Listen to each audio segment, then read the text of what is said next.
Yes, Jesus loves me. Yes, Jesus loves me. Yes, Jesus loves me. The Bible tells me so.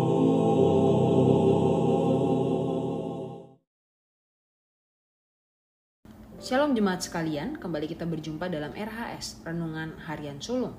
Dan hari ini kita akan terus melanjutkan perenungan kita dari Kitab Keluaran. Dan hari ini kita sudah sampai di Kitab Keluaran pasal yang keempat ayat 10 sampai ayatnya yang ke-12. Keluaran pasal yang keempat ayat 10 sampai 12. Jika Bapak Ibu sudah menemukannya, saya akan membacakan untuk kita semua. Lalu kata Musa kepada Tuhan, Tuhan, aku ini tidak pandai bicara.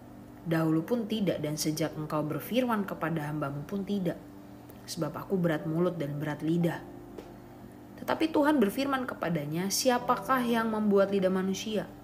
Siapakah yang membuat orang bisu atau tuli? Membuat orang melihat atau buta? Bukankah aku, yakni Tuhan? Oleh sebab itu pergilah, aku akan menyertai lidahmu dan mengajar engkau apa yang harus kau lakukan. Bapak Ibu, Musa dalam konteks ini sudah melihat banyak sekali hal yang Tuhan nyatakan buat dia. Udah banyak tanda, udah banyak bukti yang Tuhan lakukan untuk meyakinkan Musa. Tapi masalahnya Musa masih malu untuk ngomong di depan publik. Memang pada faktanya mungkin dia memang kurang pede karena mungkin dia pernah gagal beretorika di Universitas Firaun waktu saya menggali. Memang dia pernah fail begitu dalam hal retorika. Kemungkinan memang juga karena Musa ini ada gagap dan memang gak pandai bicara. Dan Musa merasa bahwa dia bukan orang yang pas untuk pekerjaan ini. Nah masalahnya Allah ini udah panggil Musa.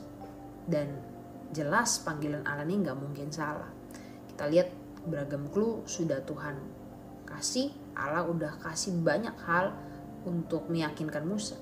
Tapi bukannya memilih untuk percaya sama Allah, Musa memilih untuk mencari berjuta alasan. Karena dia masih gak yakin dengan dirinya. Fokusnya masih dirinya, bukan Allah. Nah sebenarnya ini aneh Bapak Ibu. Pertama, Allah sudah bilang gitu ya, kamu gak perlu menjadi orator, kamu jadi reporter yang laporin apa yang saya mau sampaikan gitu. Sampaikan firman Allah apa yang Allah omongin kamu sampai gitu. Bukan mengarang dan kamu yang ngomong sendiri gitu, enggak gitu ya.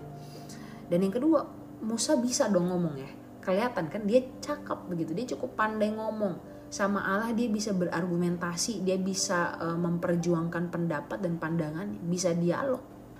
Tapi kita lihat sekali lagi apa responnya Allah, apa respon Allah. Allah bilang di ayat 11 gitu ya, Allah bilang siapa yang buat lidah manusia? Siapa yang buat orang bisu atau tuli? Yang buat orang melihat atau buta? Bukankah aku, yakni Tuhan? Allah di sini ingin menunjukkan gitu ya, bahwa sayalah yang ngebentuk, saya yang ciptain kamu, saya mengatur semuanya. Kalau ditanya siapa yang ciptain lidah? Tuhan. Siapa yang menentukan seseorang itu bisu atau tuli? Dia bisa melihat atau buta? Siapa? Tuhan. Tuhan yang pegang kontrol, Tuhan yang pegang kendali atas semesta, termasuk seluruh anggota badan, termasuk keseluruhan diri kita. Makanya ketika Musa bilang dia terbatas, dia gak bisa, Tuhan bilang, tenang, jalan loh. Di ayat selanjutnya Tuhan bilang, pergilah, aku akan menyertai lidahmu dan mengajar engkau. Tuhan secara spesifik bilang, aku akan nyertain lidah kamu. Aku akan ngajarin kamu, aku akan nuntun kamu, aku akan mampuin kamu. Dalam keterbatasan itu, Allah bilang Allah yang akan mimpin. Saudara-saudara sekalian, mungkin hari ini masih banyak orang Kristen yang menolak untuk men-sharingkan pekerjaan Allah, untuk menyatakan imannya, menyatakan karya Allah. Mungkin karena mereka gak tahu mesti ngomong apa. Mungkin di antara kita juga ada yang enggan, yang gak tahu harus bagaimana menyatakan karya Allah. Apalagi dalam kondisi COVID seperti ini, kita juga gak bisa ngapa-ngapain. Betul ruang gerak kita terbatas hari ini, tapi ingat ruang gerak Allah gak ada batasnya. Allah selalu punya cara untuk nyatain karyanya termasuk dalam keterbatasan kita. Mungkin kita gak cukup oke otaknya gitu ya, suara pas-pasan gitu, cenderungnya kurang bagus mungkin. Tubuh kita gak kuat-kuat amat gitu ya, untuk jalan aja mungkin sulit.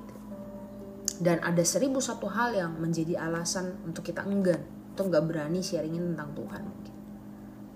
Bahkan mungkin ada yang kayak Musa gitu, saya ngomong aja tuh gagap, saya ngomong aja tuh gemeter, keringat dingin, gak tahu gitu. Tapi Tuhan bilang apa? Jalan loh, aku yang nyertain kamu. Gerak kok, aku yang mimpin kamu. Aku yang akan gerakin tangan kamu, otak kamu, gerakin lidah kamu.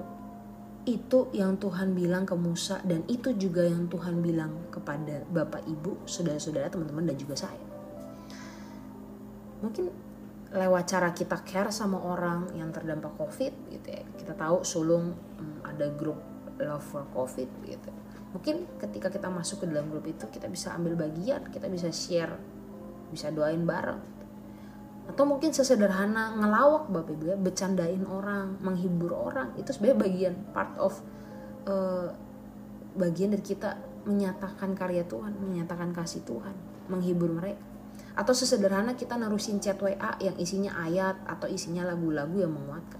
Apapun itu, sekecil apapun, Tuhan bilang jalan, aku yang nuntun, pergi, aku yang akan pakai kamu. Sehingga apa?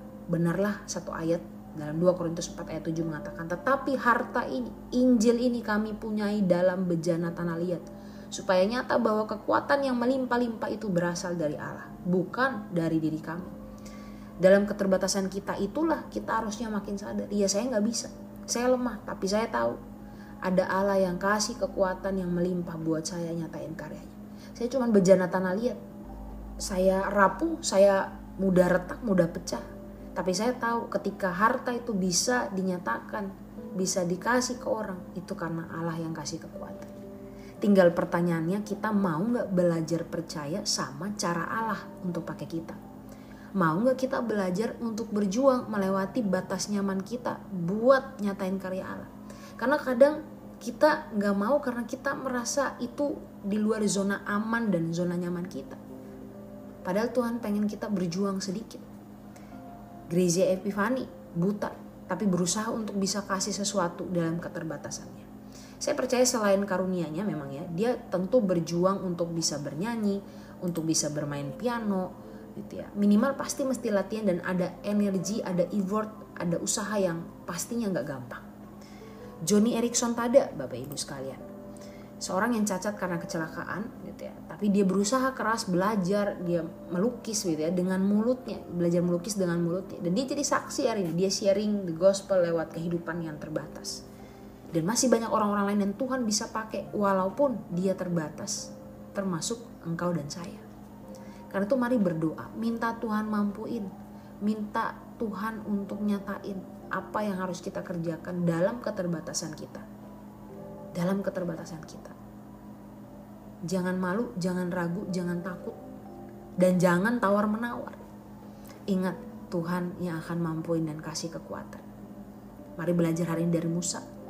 Dia mungkin mengeluh, dia terbatas, dia enggan, tapi Tuhan bilang pergi, jalan, aku yang akan menyertai, aku yang akan mengajar engkau.